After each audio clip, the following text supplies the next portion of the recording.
Hello, sports fans. Jim Coyle with Indiana Sports Beat Radio. Thank you for stopping by our YouTube channel. Make sure to hit the subscribe and notifications toggle so you never miss a thing. All of our content up here every day.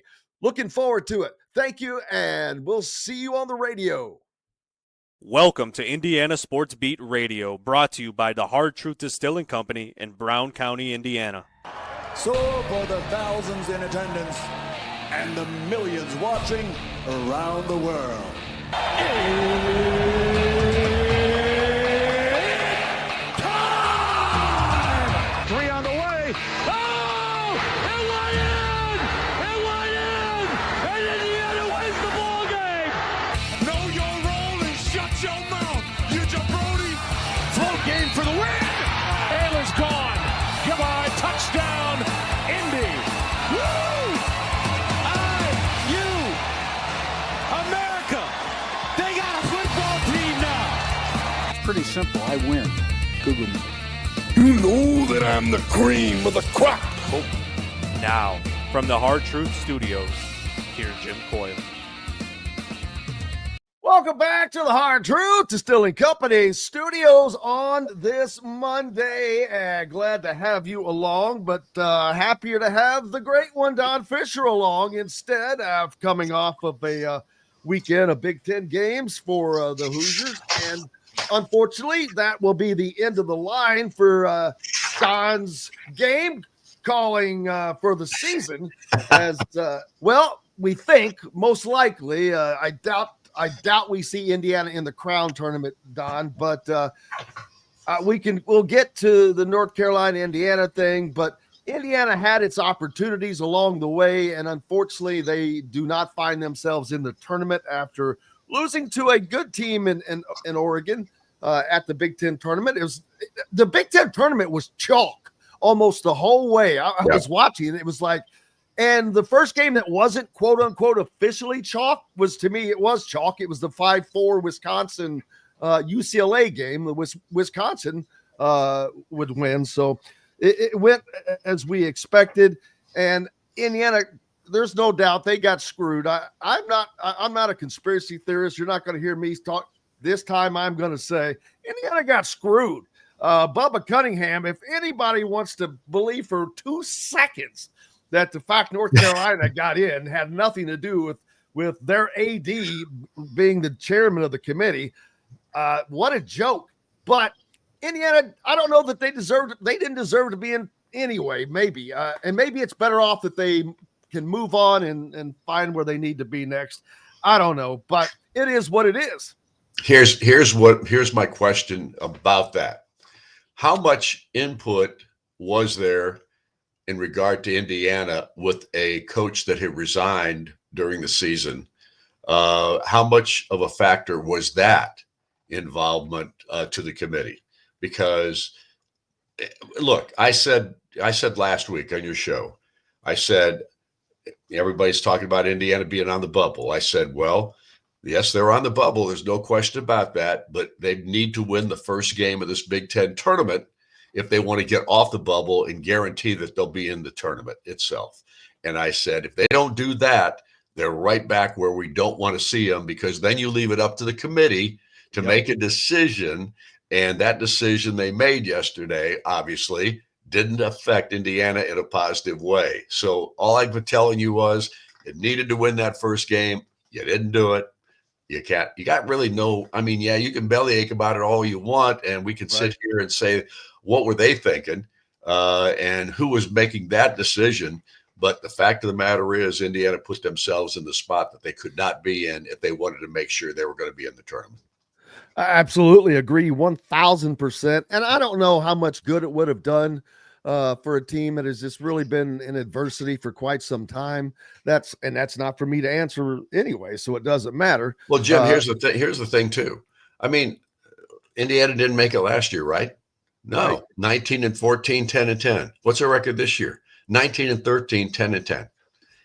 You know what? And then you got a coach that resigned during the season. So and that's one thing I had not thought of, because we always think of injuries affecting seedings. We've seen that happen many times.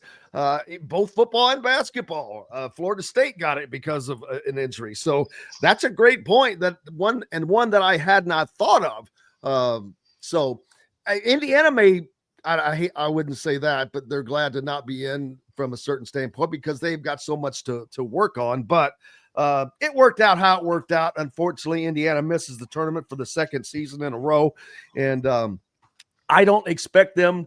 They are supposed to be playing in a crown tournament, but I don't expect for that to happen personally, because that thing doesn't start till the 31st, which that's ignorant to me. Why the hell would you have a tournament that starts so late?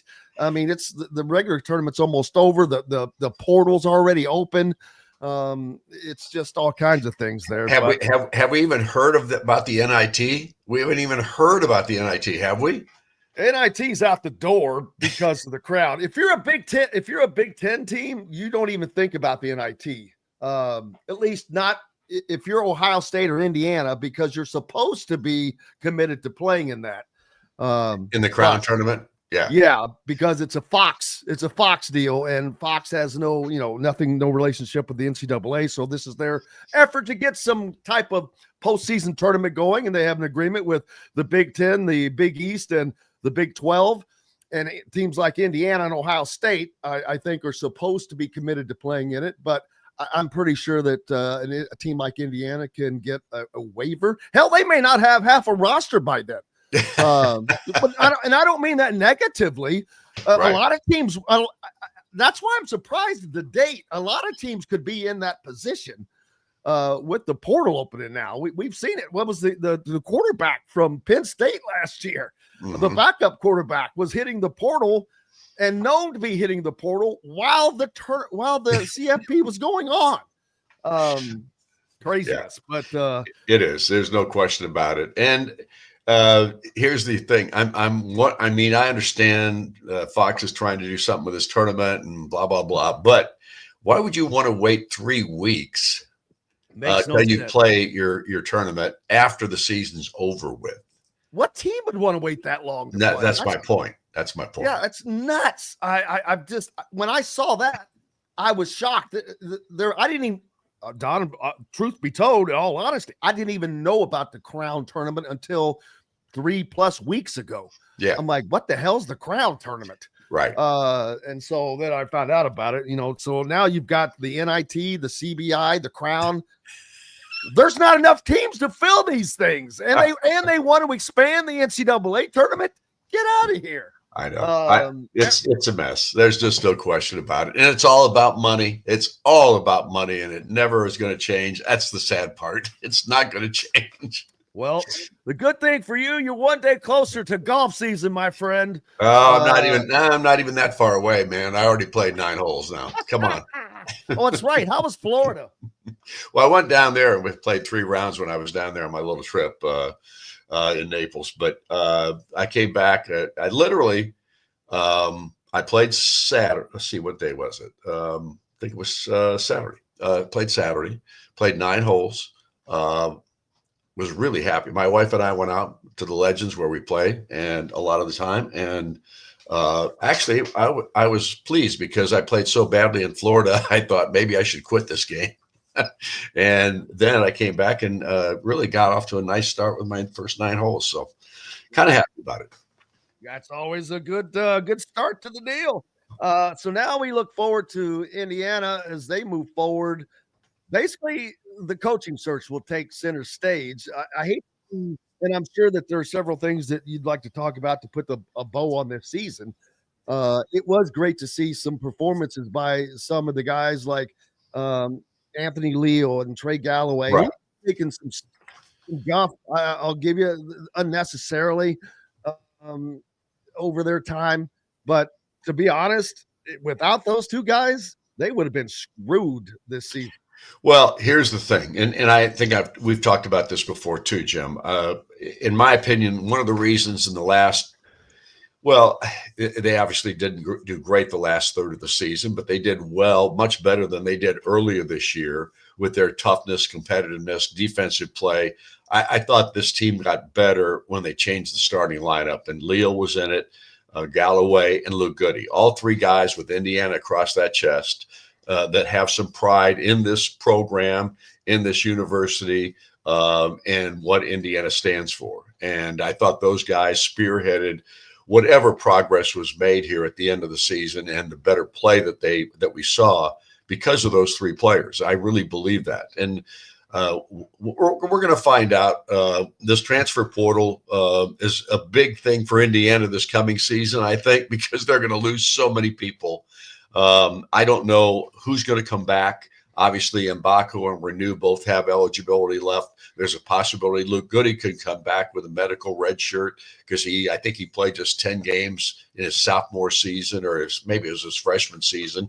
I think it was his sophomore year. At any rate, he came back at the end of that year and played 10 games. I think he probably will get a medical red shirt to play someplace, whether it's in Indiana or not. I would be surprised if he leaves Indiana, to be honest with you. I would too. He loves being at Indiana. He's always wanted to be at Indiana. And what coach would not want a guy with that experience and his shooting ability? So right, and he's a leader. He proved in one season at IU that he was a leader, that he was a communicator, and one of those guys that had pride in what he was doing because of what the jersey meant. So I think that's the big thing. But again, the new coach, whoever it may be, I think is going to have to go to work in that transfer portal, just like Woodson has tried to do the last couple of years or 3 years, whatever. I do think that the real key, however, to whoever Indiana hires is that guy has to understand what Indiana basketball is all about in regard to the culture, in regard to the fan base and the expectations of a fan base. He's got to be able to deal with those kinds of things. And so I think you've got to have an established guy, somebody that's been a head coach and has had success wherever he's been. I don't know who that's going to be at this point, and I wouldn't speculate as to who it should be at this point because that's up to Scott Dolson and the administration. But they have got to make the right choice this time because Indiana has had a very inconsistent scenario for its college basketball program for the last, 25 years now. I agree. And the good thing is the candidates that seem to be available, again, none of us truly know. And let me be the first, and I'm the first one to say that. I guarantee you we've got a list that's probably a viable list, but we don't know who was going to come off that list. But of those guys, whether it's Mick Cronin, whether it's Ben McCollum, whether it's Brad Brownell or Grant McCaslin, these guys have won. They're winning. They're all in the freaking tournament right now. Right. So that's one good thing that that you would see, or unless it's someone that surprises us. But I don't expect that per se. But yes, it's going to be a college guy. But the good things, you look at Louisville, you look at Kentucky, you look at Michigan, all of those teams rebuilt completely by their new head coaches. And Michigan did pretty well. Louisville did pretty well. Kentucky did pretty well. There's other teams that they completely rebuild their rosters. That's the deal. Rebuilding a roster that works for you. And that I was watching Rick Pitino yesterday, and he said, when I get a group of guys, I don't try to conform them to me. I try to conform to them. And I think that's something else a coach has to be able to manage, but you got to bring in the guys that work with the system that you're trying to implement.